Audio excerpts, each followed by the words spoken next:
Pengertian investasi modal. Menurut Sadono Sukirno, investasi adalah suatu pembelanjaan, pengeluaran, atau penanaman modal kepada suatu perusahaan untuk membeli perlengkapan produksi pengembangan modal guna meningkatkan kemampuan memproduksi barang dan jasa yang tersedia dalam perekonomian.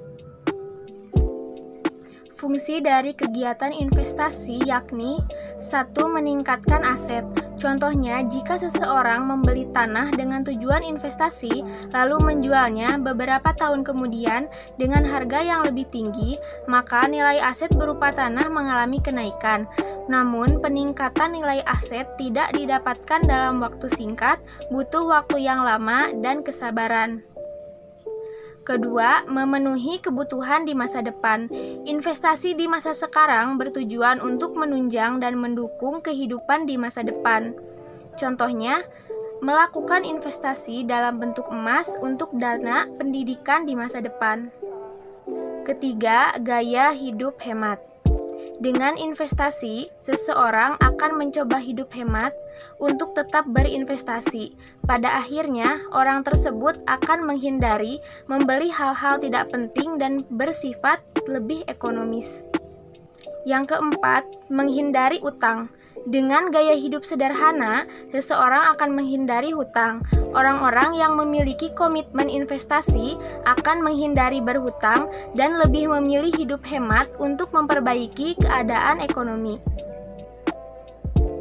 Keputusan investasi modal atau capital investment decision merupakan investasi jangka panjang untuk memperoleh keuntungan di masa yang akan datang dan berkaitan dengan proses perencanaan, penetapan tujuan, pengaturan, pendanaan, serta penggunaan kriteria tertentu untuk memilih aktiva jangka panjang. Jenis-jenis investasi. Banyak sekali jenis investasi yang ada saat ini. Di antaranya adalah 1. Investasi properti, 2. Investasi emas, 3. Investasi saham, 4. Investasi reksadana, 5. Investasi valuta asing, 6. Investasi obligasi, 7. Investasi syariah, 8. Investasi cryptocurrency, 9. Investasi deposit. Jenis investasi berdasarkan jangka waktu. 1. Investasi jangka pendek. Investasi jangka pendek merupakan investasi yang memungkinkan untuk mendapatkan keuntungan kurang dari 3 tahun dan dapat langsung dikonversikan dengan uang atau jual. Contohnya, dari investasi jangka pendek adalah obligasi jangka pendek, pasar saham, sertifikat deposito. Yang kedua, investasi jangka panjang. Investasi jangka panjang adalah investasi yang membutuhkan waktu lebih dari 3 tahun untuk mendapatkan keuntungan. Hasil dari investasi ini dapat didapatkan dalam 5 tahun, belasan tahun, hingga puluhan tahun yang akan datang. Contohnya dari investasi jangka panjang adalah investasi saham dan investasi emas. Keputusan investasi modal dapat dibagi menjadi 2 kelompok. Yang pertama, keputusan penyaringan atau screening decision adalah jenis keputusan yang berkaitan dengan apakah usulan proyek investasi memenuhi standar yang telah ditetapkan sebelumnya. Yang kedua, keputusan pemilihan atau preference decision adalah jenis keputusan yang berkaitan dengan pemilihan beberapa alternatif usulan proyek investasi. Pengembalian yang wajar. Keputusan investasi modal yang tepat akan menerima kembali investasi awal sepanjang umurnya dan menghasilkan pengembalian yang cukup atas investasi awal pada saat yang sama. Pengembalian yang wajar telah disepakati secara umum adalah setiap proyek yang baru harus dapat menutup biaya kesempatan dari dana yang diinvestasikan. Sebagai contoh, sebuah perusahaan yang memperoleh dana dari pasar uang dengan bunga 12% dan menginvestasikannya dalam proyek baru, maka proyek baru tersebut harus memberikan pengembalian investasi paling tidak 12%. Biaya kesempatan atau opportunity cost adalah penghasilan yang hilang dari suatu alternatif bisnis karena alternatif bisnis lain yang lebih menguntungkan. Laba akuntansi dan laba tunai. Dasar penilaian apakah suatu investasi modal diterima atau ditolak adalah proyeksi hasil atau laba dari investasi modal tersebut. Ada dua jenis laba yang berkaitan dengan penilaian investasi modal, yaitu yang pertama laba akuntansi atau profit accounting adalah laba bersih setelah pajak atau earning after tax atau cukup disebut laba bersih atau net income. Yang kedua, laba tunai atau cash profit adalah laba bersih setelah pajak ditambah depresiasi atau penyusutan. Mengapa penyusutan menambah laba bersih sesudah pajak?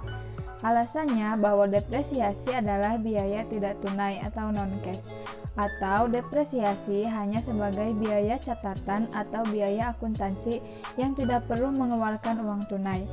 Laba tunai sering disebut arus kas masuk atau net cash flow, dan pengeluaran investasi disebut arus kas keluar atau cash outflow.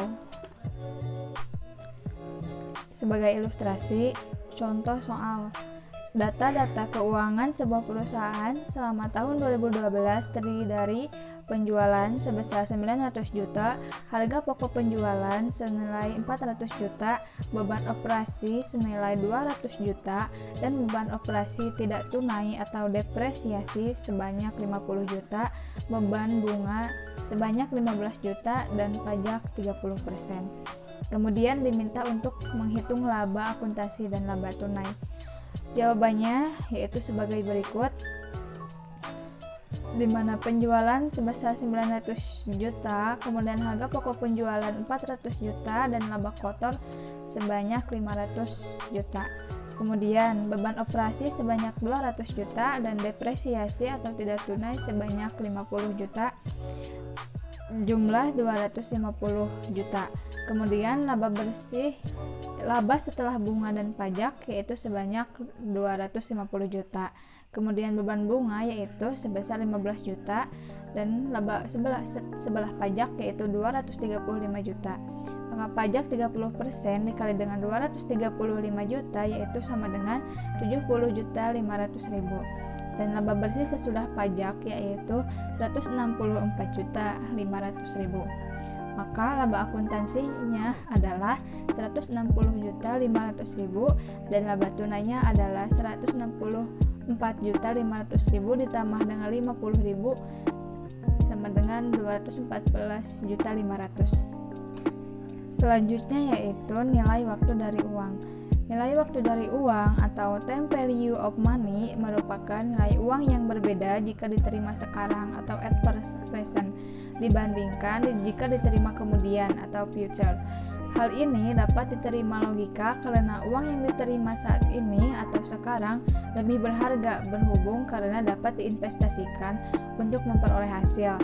Contoh sederhananya, pada awal tahun 2011 diterima uang sebesar 100 juta yang disimpan di bank untuk memperoleh bunga 12% per tahun. Maka jumlah uang pada awal tahun 2012 menjadi 112 juta. Dengan perhitungan 100 juta ditambah 12% dikali dari 100 juta.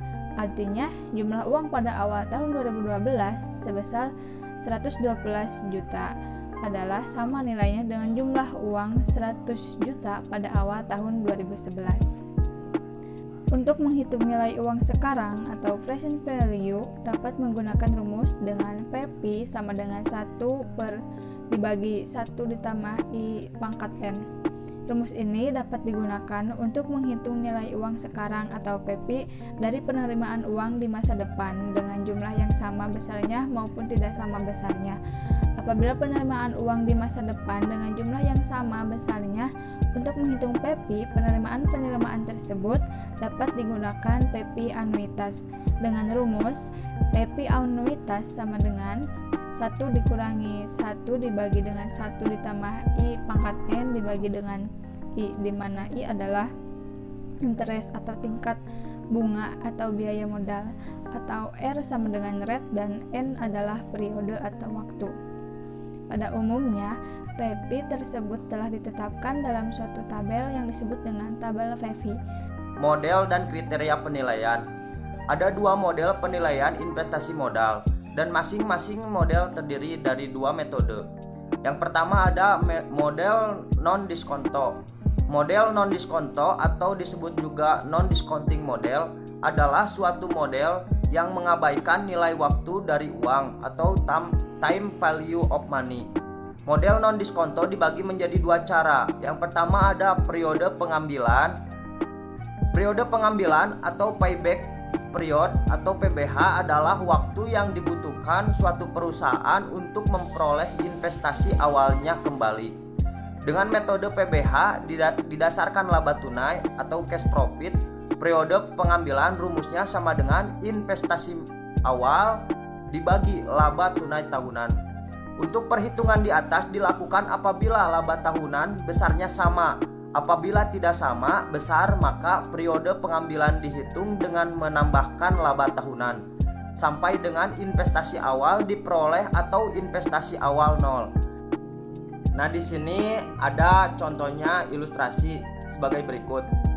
Rumah sakit sehat betul merencanakan pembelian generator canggih untuk mengatasi ketika listrik padam.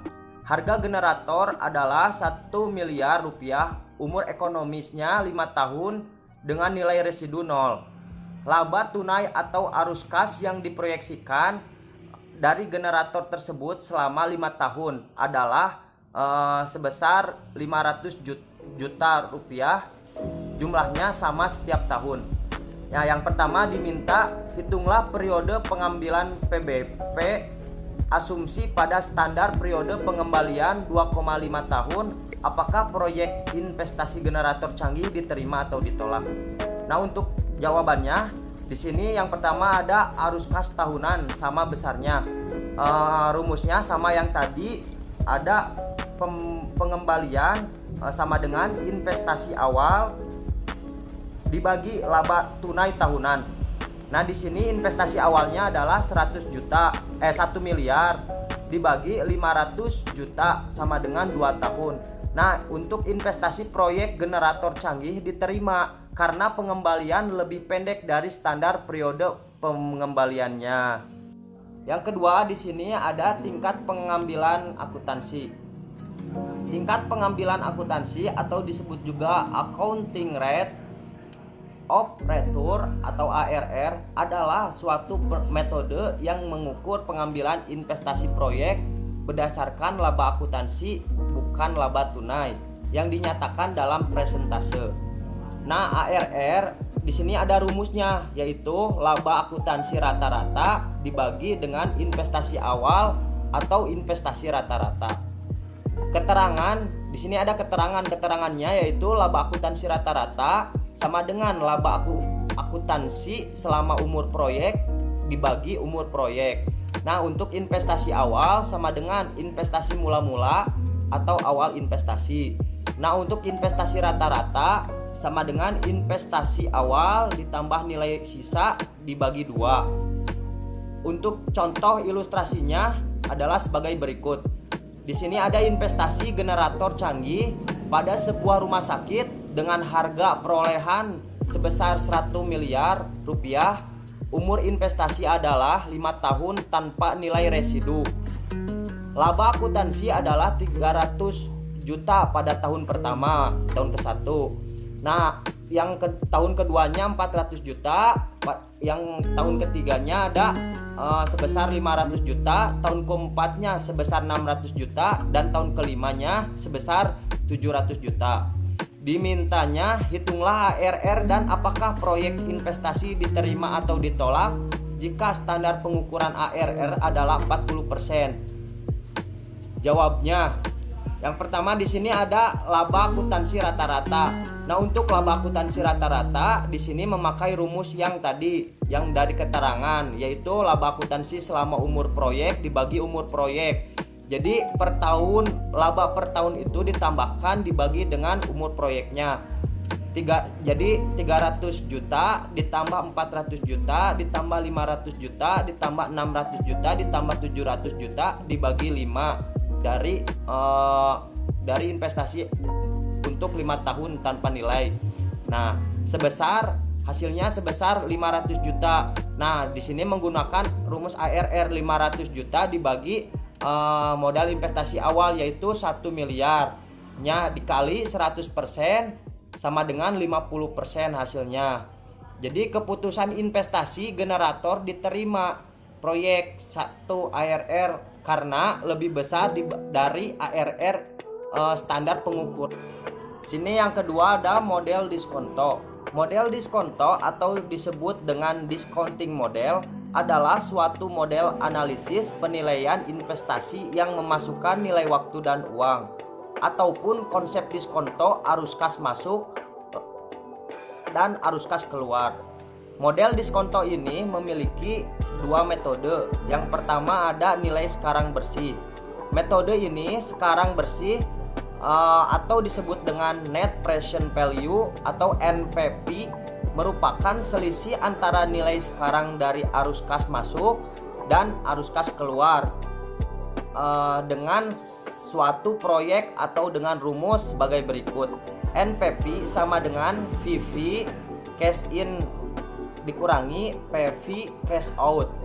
Kriteria pengukuran dengan metode NPV adalah jika NPV positif berarti menguntungkan atau diterima, dan jika NPV negatif berarti rugi atau ditolak. Kembali diingatkan apabila arus kas masuk jumlahnya sama setiap tahun dapat menguntungkan PV analisis. Jika arus kas masuk jumlahnya berbeda-beda setiap tahun bisa menggunakan PV anuitas dan atau PV tunggal. Metode yang kedua dari model diskonto adalah tingkat pengambilan internal atau disebut juga internal rate of return atau IRR. Adalah suku bunga yang mengatur nilai sekarang atau PV dari laba tunai atau arus kas masuk suatu proyek sama dengan nilai sekarang PV investasi awal. Dengan kata lain, PV dari arus kas masuk setelah dikurangi PV investasi awal sama dengan 0. Apabila arus kas masuk tahunan sama besarnya, maka lebih dahulu dihitung diskon faktor atau DF atau tingkat bunga. Berdasarkan PV anuitas dengan rumus sebagai berikut. DF PV anuitas sama dengan investasi awal per arus kas tahunan.